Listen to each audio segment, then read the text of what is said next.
mga kalaag. Karon kay isipon ko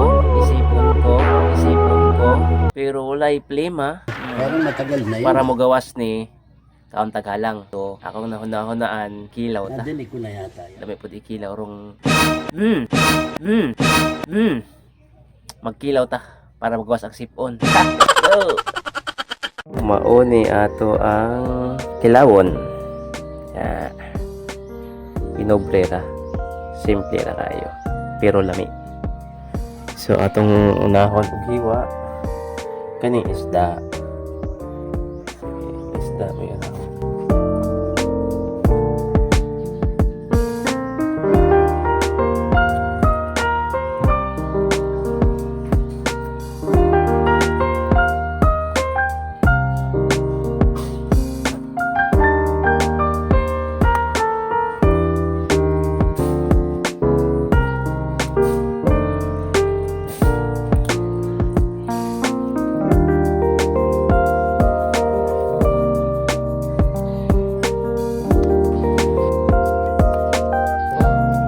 Lami siya kilawon kay presko kayong isda.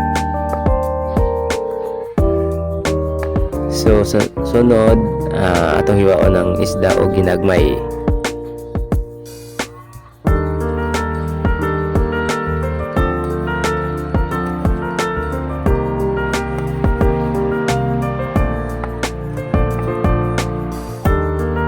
Ibutang sa plato.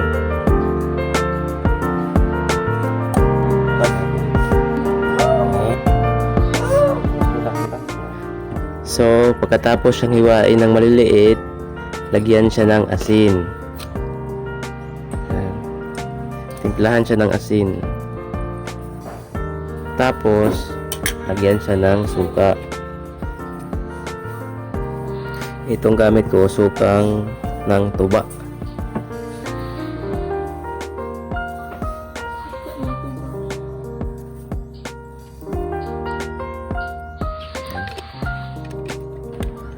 Tapos maghiwa ng kalamansi.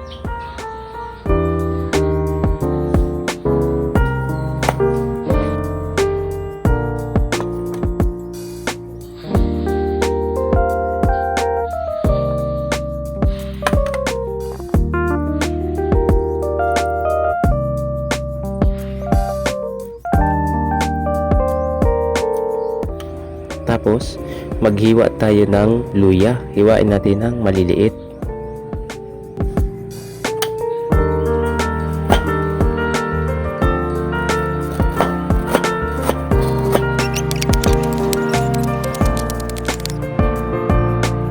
Tapos maghiwa tayo ng sibuyas. Liitan din natin yung paghiwa ng sibuyas.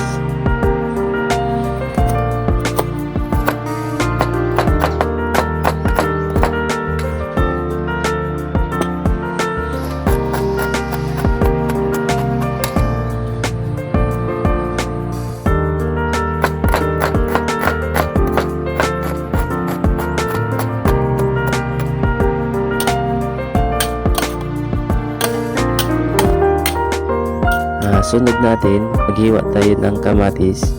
Hiwain din natin ng maliliit.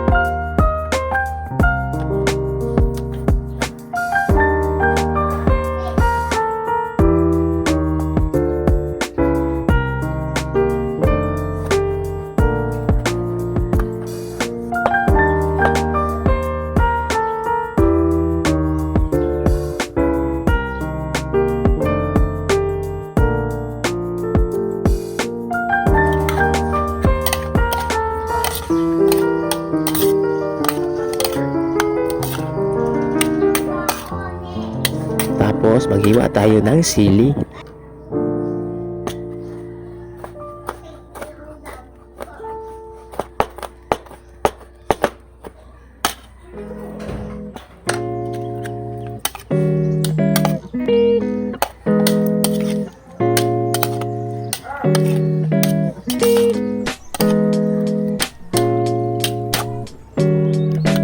Ayun, tapos na ang ating kinilaw.